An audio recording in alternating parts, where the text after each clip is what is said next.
Hello everyone, আমি মৌসুমি চলে এসেছি তোমাদের সঙ্গে আবারও একটা সুন্দর রেসিপির সঙ্গে। আজকে নিয়ে চলে এসেছি তোমাদের জন্য ডিমের চটপটা। চলো বন্ধুরা, আজকে ডিমের চটপটা কেমন বানাবো সেটাই তোমাদের সঙ্গে শেয়ার করব।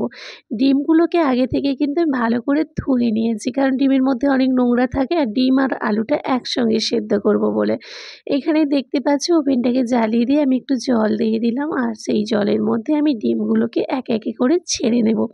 হ্যাঁ, আজকে তো জিজ্ঞেস করতে ভুলে গেছি, কেমন আছো বন্ধুরা? আশা করি তোমরা সবাই খুব খুব ভালো আছো। তোমাদের ভালোবাসা, তোমাদের আশীর্বাদে আমিও খুব ভালো আছি। তোমরা এইভাবে ভালোবাসা দিয়ে আমার পাশে থেকো, আর যতটা পারবো তোমাদের সঙ্গে নিত্য নতুন একটু ভিডিও শেয়ার করার চেষ্টা করব। এখানে কিন্তু ডিম আলুটা একসঙ্গে সেদ্ধ করব বলেই আমি আগে থেকে ডিমগুলোকে ভালো করে ধুয়ে রেখেছিলাম। তারপরে দেখতে পাচ্ছ ডিম আলুটা একসঙ্গে আমি সেদ্ধ করতে বসিয়ে দিয়েছি। এখানে ডিম আলু সেদ্ধ হতে থাক, কী কী কেটে রেখেছি সেইগুলোই দেখাই। এখানে রয়েছে পেঁয়াজ, টমেটো, কাঁচা লঙ্কা, আদা রসুনের পেস্ট। চলো বন্ধুরা, এবার দেখো আমার কিন্তু আলু আর ডিমটা সেদ্ধ হয়ে আসছে। আলু আর ডিমটা সেদ্ধ হলেই আমি কিন্তু আলুটাকে নামিয়ে নেব, আর ডিমটা ততক্ষণে আরেকটু সেদ্ধ হয়ে যাবে। আলুটা এখানে আমার হয়ে গেছে দেখতেই পাচ্ছ, আর আলুর মধ্যে আমি মিশিয়ে দিলাম জিরে গুঁড়ো আর ধনে গুঁড়ো, তারপরে থাকবে একটু লঙ্কার গুঁড়ো, হলুদের গুঁড়ো। তোমরা ভাবছো এখানে মেশাচ্ছি কেন? এই জন্য তো বললাম আজকে বানাবো ডিমের চটপটি।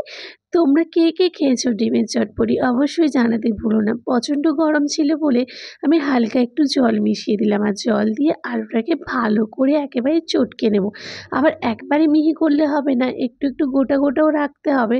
চলো দেখিয়ে দিচ্ছি তোমাদের কিভাবে তোমরা এই আলুটাকে এরকম চটপটা করবে। দেখতেই পাচ্ছ একটু একটু গোটা গোটা আর একটু একটু হচ্ছে চটকে দেবে সুন্দরভাবে। এইভাবে চটকে কিন্তু একটু জল দিয়ে দেবে বেশি করে, তাহলে কিন্তু পরবর্তীকালে আর জল বেশি লাগবে না। তারপরে আমি ডিমগুলোকে সুন্দর করে ছাড়িয়ে নিয়েছি। তারপরে দেখো কড়াইতে প্রণাম করে আমি কড়াইটা ওভেনের মধ্যে বসিয়ে দিয়েছি।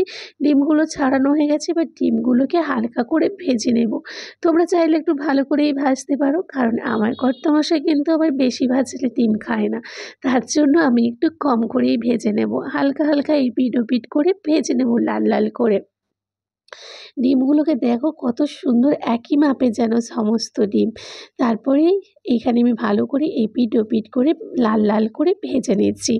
তোমরা কারা কারা ডিমের চটপটা খেয়েছো অবশ্যই জানাতে ভুলো না। আর তোমাদের ভালোবাসা, তোমাদের আশীর্বাদ পেয়ে কিন্তু আমি আস্তে আস্তে এগিয়ে যাচ্ছি। এইভাবে তোমরা আমার পাশে থেকো, তোমাদের ভালোবাসা ছাড়া কখনো এগোনো সম্ভব নয়। তারপরে দেখো ওই তেলের মধ্যে আর অল্প পরিমাণে একটু তেল দিয়েই কিন্তু আমি পেঁয়াজগুলোকে ছেড়ে দেবো। পেঁয়াজ আর কাঁচা লঙ্কাটা একটু ভাজা ভাজা করে নেব, যেমন মাংস কষা হয় তাই না বলো? তো ডিমও তো সেই রকমই মাংস কষার মতো, দেখতে যা কি সুন্দর হবে তাকে খেতেও তো সুন্দর হবে। তাই তো লোকে বলে আগে দর্শনধারী তারপরে গুণ বিচারী। আগে দর্শন যদি ভালো হয় তাহলে গুণের বিচারটা পরে হবে।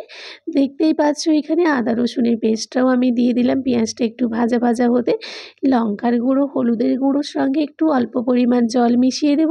জল মিশিয়েই কিন্তু আমি ওই পেস্টের উপরে দিয়ে দেব। তারপরে ভালো করে নাড়াচাড়া করে নেব। দেখতেই পাচ্ছ কত সুন্দর একটা কালার ছেড়েছে। হ্যাঁ, আর টমেটোটা যে কেটে রেখেছি সেটা দিতে তো হবে নাকি? সেটার কথা ভুলে গেলে চলবে কি করে? টমেটো ছাড়া তো আর ডিমের ঝোলের টেস্ট আনতে পারবো না। উফ থোড়ি, ডিমের ঝোল না, ডিমের চটপটা। চলো, ডিমের চটপটা করতে এই মশলার মধ্যে কিন্তু ডিমটা আগে থেকেই দিয়ে দিতে হবে। দেখবে আবার ডিমটা যাতে ভেঙে না যায়, ভালো করে এপিট ওপিট উল্টে ভালো করে কষিয়ে নিতে হবে। এরপরে যে তুমি যে চটপটিটা করে রেখেছো মশলাটা, আলুর সঙ্গে জিরে ধনে টনে দিয়ে সেই চটপটাটা এর মধ্যে ছেড়ে দাও। দেখবে অল্প একটু জল দিবে, কারণ পরিমাণ মতো জল দিতে হবে। বেশি জল দিলে কিন্তু চটপটা চটপটা থাকবে না। এটা দেখতেও যতটা মানে সুন্দর, খেতেও কিন্তু অসাধারণ হয়। এটাকে ভালো করে কষাতে হবে। তারপরে ফুটে উঠলে এর মধ্যে তুমি পরিমাণ মতো লবণ দেবে, সেটা কিন্তু তুমি মাপ সহিত চেখে নেবে।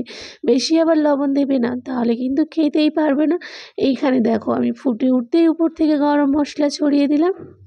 গরম মশলা দিতেই কালারটা সম্পূর্ণ আলাদা চলে আসলো, মনে হচ্ছে যেন মাংস কষা হচ্ছে, তাই না বলো? আর সেন্টটা উঠেছিল অসাধারণ। উপর থেকে একটু ধনেপাতাও ছড়িয়ে দিলাম। ধনেপাতা দিলে শুধু টেস্ট নয়, দেখতেও সুন্দর লাগে। হুম, হুম। দেখতে তো সুন্দর হয়েছে। চলো এবার টেস্ট করা যাক। উফ!